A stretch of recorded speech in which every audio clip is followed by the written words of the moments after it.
Hello students, welcome to math by PMS. हम लोग का चल रहा है इंटीग्रेशन सीरीज एंड आज हम लोग करेंगे question number 6। Question number 6 I is integration of tan 3x dx। Okay, इसके लिए tan x इंटीग्रेशन की जो फॉर्मूला है वो आना चाहिए, that is tan x integration will be ln sec x plus c। जो एंगल यहाँ पे है वही एंगल यहाँ पे रहेगा। ठीक है, हम लोग डायरेक्ट कर सकते हैं या फिर आप लोग चाहे तो 3x को z लेकर के सब्स्टिट्यूशन में कर सकते हैं और हम लोग डायरेक्ट कर सकते हैं। Suppose this is x, then tan x integration will be ln sec x। पर x की जगह पे क्या है, 3x है, उसका हो गया मॉड x के साथ जो कांस्टेंट मल्टीप्लाई होकर के है वो हो जाएगा डिवाइड प्लस c। जो कांस्टेंट डिफरेंशिएशन में मल्टीप्लाई होता है वही कांस्टेंट इंटीग्रेशन में डिवाइड होता है। Okay, question number second I will be cot x by 3 dx। cot x integration will be ln sin x plus c। Okay, उसी को हम लोग यूज करेंगे। Suppose this is x, then cot x integration will be ln sin x। पर x की जगह पे given है x by 3। नाउ x के साथ जो मल्टीप्लाई होकर के है वो है 1 by 3, तो divided by 1 by 3 plus c। 3 divide हुआ, 1 by 3 डिवाइड हुआ है, अगर न्यूमरेटर में जाएगा तो मल्टीप्लाई हो जाएगा। सो 3 ln sin x by 3 mod plus c। Now, triple I question is sec 2x plus 1 dx. Okay, again sec x integration. Sec x integration is ln sec x plus tan x mod plus c. Cosec x integration will be ln cosec x minus cot x mod plus c. ठीक है, तो अगर इसको हम लोग x मान लेते हैं, sec x integration will be ln sec x, x की जगह पे हो जाएगा 2x plus 1 plus tan x, x की जगह पे है 2x plus 1 मॉड प्लस सी। अब x के साथ जो मल्टीप्लाई होकर के है वो कांस्टेंट है 2, तो यहाँ पे 2 डिवाइड कर लेंगे। This is the final answer. ठीक है, इसको और किस तरीके से कर सकते हैं, जो एंगल है इसको हम लोग सब्स्टिट्यूट कर सकते हैं। सो और लेट 2x प्लस 1 को हम लोग z ले लेते हैं। ठीक है, यहाँ पे सिर्फ एक ही एंगल था इसलिए इजी था, यहाँ पे प्लस है, तो अगर किसी को डाउट हो रहा है कि कैसे इंटीग्रेशन हुआ है डायरेक्ट, तो इसको हम लोग इस तरीके से भी कर सकते हैं with the substitution. 2x plus 1 को z लेंगे, दोनों तरफ में डिफरेंशिएशन करेंगे, तो dx will be dz। So dx is equal to dz by 2। Okay, अब क्वेश्चन को रीराइट करेंगे। So integration of sec 2x plus 1 की जगह पे क्या लिखेंगे, z, dx की जगह पे dz by 2। Okay, now sec x integration will be ln sec x plus tan x। तो sec z integration will be 1 by 2, तो कांस्टेंट बाहर आ गया, ln sec z plus tan z mod plus c। Now this is half into ln sec, z की जगह पे लिख सकते हैं 2x plus 1, so 2x plus 1 plus tan 2x plus 1 mod plus c। This is the final answer. देखिए same ही आया है। Okay, इसलिए हम लोग डायरेक्ट भी कर सकते हैं, और अगर डायरेक्ट करने में किसी को दिक्कत हो रहा है देन आप लोग इसको सब्स्टिट्यूशन मेथड से भी कर सकते हैं। आई होप ये क्लियर हो गया। क्वेश्चन नंबर 6 आई भी is cosec 7x dx integration. Okay, direct हम लोग को पता है कि cosec x फॉर्मूला क्या होता है, ln cosec x minus cot x। तो 7x को अगर हम लोग x मान लेते हैं, फॉर्मूला हो जाएगा ln cosec, एंगल कितना है 7x, सो cosec 7x minus cot 7x mod. अब x के साथ मल्टीप्लाई होकर के जो कांस्टेंट है वो डिवाइड हो जाएगा प्लस c। ओके, अब तो ये आ गया होगा आप लोगों को डायरेक्ट करना। पर ये जो डायरेक्ट फॉर्मूला हम जब अप्लाई करते हैं तब कब होता है, जब एक कांस्टेंट मल्टीप्लाई होकर के हो वेरिएबल के साथ। ठीक है, मल्टीप्लाई या फिर डिवाइड होकर के है, देन हम लोग ये वाला फॉर्मूला अप्लाई कर सकते हैं। पर यहाँ पे क्या है, एक्स स्क्वायर है, मतलब वेरिएबल की जब स्क्वायर दिया होगा तभी हम लोग डायरेक्ट नहीं कर सकते, उसमें हम लोग को सब्स्टिट्यूशन मेथड ही अप्लाई करना है। ओके, सो नाउ एंगल जो होता है उसको हम लोग जेड मान लेते हैं। So question is 2x cot x square plus 3 dx integration. तो हम लोग क्या करेंगे, let x square plus 3 is equal to मान लेंगे z, दोनों तरफ में डिफरेंशिएशन कर लेंगे। So that is 2x dx will be dz। ठीक है, तो क्वेश्चन में तो हम लोग को 2x dx दिख रहा है, दिस इज 2x dx, तो इसके जगह पे हम लोग पुट कर सकते हैं dz। ओके, तो क्वेश्चन को रिराइट करेंगे, integration of cot x square plus 3 की जगह पे z, 2x dx की जगह पे dz। So integration of cot z will be, cot z की इंटीग्रेशन अभी हम लोग प्रीवियस क्वेश्चन में कर चुके हैं, ln sin z mod plus c। Substitution करने मतलब बैक सब्स्टिट्यूशन भी करना पड़ेगा। सो sin z की जगह पे क्या लिखेंगे, x square plus 3 mod plus c। This is the final answer. e power x tan e power x dx। ठीक है, सो इंटीग्रेशन में हम लोग क्या करेंगे, जो एंगल होता है उसको हम लोग जेड मानते हैं। ये 10 e पावर x है, दैट मीन्स जैसे 10x होता है, x इज द एंगल, उस तरीके से 10 e पावर x मतलब e पावर x एंगल है। सिर्फ 10 फंक्शन नहीं होता है, 10x 10z इस तरीके से फंक्शन होते हैं, ट्रिगोनोमेट्रिक फंक्शन सब उसका एंगल भी रहता है। ठीक, so now let e power x को हम मान लेते हैं z, जो एंगल होगा उसको ही हम लोग सब्स्टिट्यूट करते हैं। सो e power x will be z, दोनों तरफ में डिफरेंशिएशन करेंगे। सो e power x dx will be dz। अब क्वेश्चन को हम लोग रिराइट कर सकते हैं। ठीक है, तो यहाँ पे जो e पावर x है ये मल्टीप्लाई के फॉर्मेट में है, तो इसलिए e power x into dx के जगह पे हम लोग dz पुट कर सकते हैं। ये मत सोचिए कि यहाँ पे जो e पावर x dx है उसके जगह पे dz पुट करेंगे, नहीं, ये e पावर x 10 फंक्शन के साथ है। ठीक है, ये एक ही सिंगल फंक्शन है, ये लोग को अलग नहीं किया जा सकता। एंगल e पावर x है, जैसे 10x होता है उस तरीके से 10 e पावर x है। ठीक है, सो क्वेश्चन को रिराइट करेंगे, integration of 10 e power x की जगह पे z लिखेंगे और e पावर x dx की जगह पे हम लोग लिखेंगे dz। So 10x integration will be ln sec x, तो 10z इंटीग्रेशन हो जाएगा ln sec z mod plus c, back subtraction करेंगे। सो ln sec z की जगह पे लिखेंगे e power x mod plus c। This is the final answer. Question number B second है, sec 2x minus 3 whole square. ठीक है, कोई भी डायरेक्ट फॉर्मूला तो पता है नहीं, इसके साथ साथ हम लोग किसी को भी सब्स्टिट्यूट नहीं कर सकते हैं, क्योंकि किसी को भी सब्स्टिट्यूट करने के लिए उसका डिफरेंशिएशन उस क्वेश्चन में दिखना चाहिए, पर इसका किसी का भी डिफरेंशिएशन नहीं दिख रहा है। ठीक, तब हम लोग क्या करेंगे, इसको a minus B whole square के फॉर्मूला में ओपन कर लेंगे, क्योंकि यहाँ पे sec 2x एक टर्म है, 3 एक टर्म है। ठीक है, क्योंकि यहाँ पे ब्रैकेट नहीं दिया हुआ है, अगर ये 2x माइनस 3 में ब्रैकेट दिया होता तो हम लोग सोचते थे sec एंगल 2x माइनस 3 है, पर ब्रैकेट नहीं है, दैट मीन्स sec 2x एक फंक्शन और 3 another function. So a minus B whole square formula apply कर लेंगे, that is sec square 2x मतलब a square minus 2ab, that means 2 into sec 2x into 3 plus b square, that means 3 square into dx। Okay, now is equal to integration of sec square 2x minus 6 sec 2x plus 9 dx। Extra integration कर लेंगे। सो integration of sec square 2x dx minus integration of 6 into sec 2x dx plus integration of 9 dx। Now this is sec square x integration will B 10x plus c। तो यहाँ पे angle multiply होकर के, इसलिए हम लोग direct formula apply करेंगे, sec square x integration will B 10x। सो इसको x मानेंगे तो sec square x integration 10x, पर x की जगह पे एंगल है 2x, x की जो कोफिशिएंट है वो कितना है 2, मल्टीप्लाई होकर के है तो यहाँ पे डिवाइड हो जाएगा। ओके, नाउ माइनस 6 तो कांस्टेंट बाहर आ गया। ठीक, sec x integration will be ln sec x plus 10x। ठीक है, तो अगर 6 कांस्टेंट बाहर आ गया तो इंटीग्रेशन ऑफ sec 2x हो जाएगा, एंगल मल्टीप्लाई होकर के है तो डायरेक्ट फॉर्मूला अप्लाई कर सकते हैं हम लोग। ठीक है, क्योंकि कांस्टेंट मल्टीप्लाई होकर के है तो हम लोग लिख सकते हैं ln sec l, अगर इसको हम लोग x मानते हैं sec x integration will be ln sec x plus 10x। So ln sec x की जगह पे क्या लिखेंगे 2x, क्योंकि एंगल 2x है।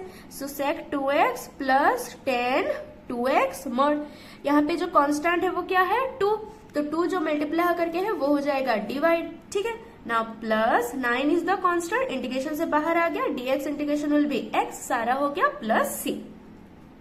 इसको हम लोग 10 2x बाय 2 माइनस 2 से कैंसिल आउट हो जाएगा। सो 3 ln sec 2x plus 10 2x mod plus 9x plus c। This is the final answer. ठीक है, आई होप ये क्लियर हो गया। अगर इसको हम लोग x मानेंगे sec x integration will be ln sec x plus 10x, पर x की जगह पे क्या है 2x है, तो जो कांस्टेंट मल्टीप्लाई होकर के है वो डिवाइड हो जाएगा, यहाँ पे 2 मल्टीप्लाई होकर के तो डिवाइड हो जाएगा। जब भी एंगल के साथ x में मतलब वेरिएबल में कोई कांस्टेंट मल्टीप्लाई हो या फिर डिवाइड हो, हम लोग डायरेक्ट फॉर्मूला अप्लाई कर सकते हैं। ठीक है, सपोज वहां पे जो कांस्टेंट है वो वेरिएबल के मल्टीप्लीकेशन के फॉर्मेट में है, मतलब x स्क्वायर और x क्यूब इस तरीके से है, तब हम लोग डायरेक्ट फॉर्मूला अप्लाई नहीं कर सकते। बस अगर कांस्टेंट मल्टीप्लाई होकर के है या फिर कांस्टेंट डिवाइड है, देन हम लोग ऐसे डायरेक्ट फॉर्मूला अप्लाई कर सकते हैं। ठीक है, x की जगह पे जो एंगल गिवन होगा उसको पुट कर लेंगे और x का जो कोफिशिएंट होगा जो मल्टीप्लाई या फिर डिवाइड हुआ है उसको डिवाइड कर लेंगे plus c। Okay, clear. Question number 7 I is e power x plus e power minus x by e power x minus e power minus x dx integration. ठीक है, जब भी इस टाइप के क्वेश्चन हो तब डिनोमिनेटर को ही हम लोग सब्स्टिट्यूट करते हैं। सो लेट ई power x minus e power minus x को हम लोग जेड मान लेंगे, दोनों तरफ में डिफरेंशिएशन करेंगे। E power x differentiation will be e power x minus e power minus x differentiation chain rule में होगा। ठीक, ई पावर अगर इसको एक्स मान लेते हैं then e power x derivative will be e power x, पर एक्स की जगह पे क्या है माइनस एक्स है। ठीक, तो माइनस एक्स को फिर से डिफरेंशिएशन करेंगे, उसका आएगा -1। चेन रूल ऑलरेडी हम लोग डिटेल में पढ़ चुके हैं, अगर किसी ने वीडियो नहीं देखा है तो एक बार डिफरेंशिएशन को 1 शॉट वीडियो देख लीजिए और जो एक्सरसाइज किया गया है उसको भी एक बार प्रैक्टिस कर लीजिए ताकि चेन रूल अच्छे से समझ में आए। ठीक है, चेन रूल समझ में आ गया तो डिफरेंशिएशन का तो 90% काम हो गया। dx is equal to dz। ठीक है, डिफरेंशिएशन हो गया। Now this is e power x minus minus plus e power minus x dx will be dz and वही तो न्यूमिनेटर में है। ठीक है, e power x minus e power minus x into dx वही न्यूमिनेटर में है, तो इसकी जगह पे हम लोग पुट कर सकते हैं dz। सो क्वेश्चन को रिराइट करेंगे, इंटीग्रेशन ऑफ dz, नीचे की जो टर्म है उसको हम लोग z मान रहे हैं, सो z। अब dz by z integration will be ln z plus c।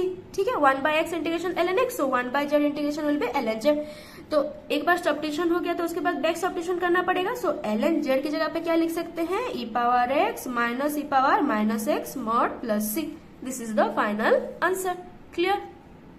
Question number second I is 3 power x e power 2x dx। ठीक है, ये एक स्पेशल टाइप ऑफ क्वेश्चन है, इसको थोड़ा याद रखिए। इसको हम लोग क्या करेंगे, टोटल टर्म को z मान लेंगे। इसके अलग तरीके भी हैं पर ये वाला तरीका इजी है। E power x into e power 2x को हम लोग क्या मान लेंगे, z मान लेंगे। फिर दोनों तरफ में differentiation d by dx of 3 power x e power 2x is equal to dz by dx। ठीक है, दोनों तरफ मल्टीप्लीकेशन के फॉर्मेट में है। ठीक है, दोनों टर्म, तो हम लोग यहाँ पे क्या अप्लाई करेंगे, u into v formula. Differentiation के u इंटू वी फॉर्मूला तो आप लोगों को याद ही होगा। ठीक है, क्या होता है, differentiation of u into v by dx will be u into differentiation of v plus v into differentiation of u, यही होता है। ठीक, तो यहाँ पे भी हम लोग वही अप्लाई करेंगे। 3 power x into differentiation of e power 2x plus e power 2x into differentiation of 3 power x is equal to dz by dx। Now 3 power x e power 2x differentiation chain rule apply होगा। अगर इसको हम लोग x मानते हैं, e power x differentiation is e power x, पर x की जगह पे क्या गिवन है 2x है, मतलब फिर से 2x को डिफरेंशिएशन करेंगे, उससे आएगा 2। Now plus e power 2x into 3 power x differentiation, a power x is a power x ln x, so 3 power x will be 3 power x ln 3 is equal to dz by dx। अब हम लोग को दिख रहा है दोनों term में 3 power x into e power 2x है। ठीक है, तो हम लोग दोनों तरफ से 3 power x into e power 2x common ले लेंगे, तो बचेगा 2 plus ln 3 is equal to dz by dx।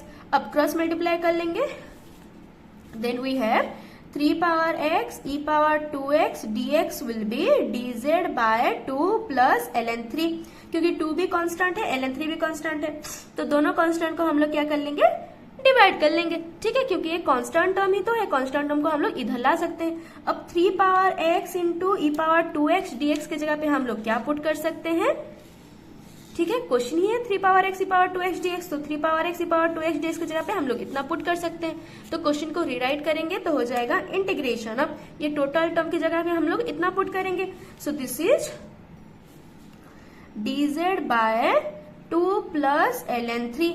1 by 2 plus ln 3 constant बाहर आ गया, सो integration of dz, so 1 by 2 plus ln 3 into dz integration will be z plus c। अब क्वेश्चन में सब्स्टिट्यूशन हुआ है, मतलब बैक सब्स्टिट्यूशन भी होगा, dz integration will be z की जगह पे क्या लिखेंगे, 3 power x e power 2x, so this is 3 power x into e power 2x divided by 2 plus ln 3 plus c। This is the final answer. I hope ये clear हो गया। Question number triple I is x plus 1 into ln x square plus 2x plus 2 divided by x square plus 2x plus 2 into dx। ठीक है, सिर्फ इसको भी अगर हम लोग z माने तो चलेगा, पर हम लोग को पता है ln x differentiation will be 1 by x। ठीक है, ln x का डिफरेंशिएशन क्या होता है 1 बाय x, तो अगर ये हम लोग टोटल को z मान लेते हैं तो जो डिनोमिनेटर है वो डिफरेंशिएशन में आ जाएगा। ठीक, तो हम लोग क्या मानेंगे, ln x square plus 2x plus 2 को z मान लेंगे। दोनों तरफ में डिफरेंशिएशन करेंगे. Suppose this is ln x differentiation will be 1 by x, पर x की जगह पे क्या है, x square plus 2x plus 2 है, मतलब इसको फिर से डिफरेंशिएशन करना है. x square plus 2x differentiation will be 2x plus 2 into dx is equal to dz. ठीक, डिफरेंशिएशन की चेन रूल ऑलरेडी हम लोग बहुत अच्छे से पढ़ चुके हैं, इसलिए मैं यहाँ पे डिटेल में नहीं बता रही हूँ. इसको अगर x मानते हैं, ln x differentiation will be 1 by x, पर ये x नहीं है तो x की जगह पे जो डिफरेंट फंक्शन है उसको फिर से डिफरेंशिएशन करेंगे. x square differentiation will be 2x plus 2x differentiation will B 2 and 2 is constant, उसका डिफरेंशिएशन 0. नाउ न्यूमरेटर में x प्लस 1 है तो यहाँ से हम लोग एक 2 कॉमन ले लेंगे. सो 2 कॉमन गया तो हो जाएगा x plus 1 by x square plus 2x plus 2 into d x will be dz. तो यहाँ पे हो जाएगा x plus 1 into d x by x square plus 2x plus 2 is equal to dz by 2. ठीक, तो यहाँ पे जो हम लोग के पास है x plus 1 divided by x square plus 2x plus 2 into dx, इसकी जगह पे हम लोग पुट कर सकते हैं dz बाय 2. सो क्वेश्चन को रिराइट करेंगे तो हो जाएगा इंटीग्रेशन ऑफ, ये तो क्या है, ln x square plus 2x plus 2 का हम लोग माने हैं z, तो यहाँ पे लिख लेंगे z. बाकी जो टर्म बचा है वो क्या है, dz बाय 2, तो यहाँ से लिख लेंगे dz बाय 2. ओके, ना 1 बाय 2 तो कांस्टेंट बाहर आ गया, इंटीग्रेशन ऑफ z dz हो जाएगा. So 1 by 2 z integration will be z square by 2 plus c. So z square by 4 plus c, z की जगह पे हम लोग x integration is x square by 2, so z integration is z square by 2. ठीक है, ये सब तो आप लोगों को अभी तक याद हो गए होंगे. तो अगेन बैक सेपरेशन करेंगे तो z की जगह पे हम लोग क्या पुट करेंगे, ln x square plus 2x plus 2. So this is ln x square plus 2x plus 2 whole square divided by 4 plus c. This is the final answer. Okay, integration को अच्छे से करने के लिए आप लोग को डेरिवेटिव का चेन रूल आना चाहिए ताकि ये सारे क्वेश्चन आप लोग आसानी से कर पाए, और इंटीग्रेशन के सारे फॉर्मूलाज भी आप लोगों को याद होने चाहिए. ठीक है, ये जो छोटे छोटे फॉर्मूला है, z integration is z square by 2, ये छोटे छोटे फॉर्मूला भी आप लोगों को याद होने चाहिए.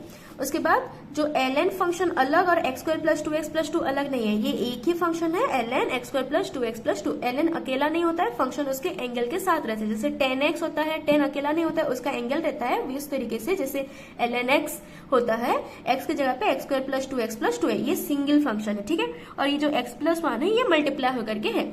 ठीक, समझ में आ गया, clear? That is it for today. Thanks for watching.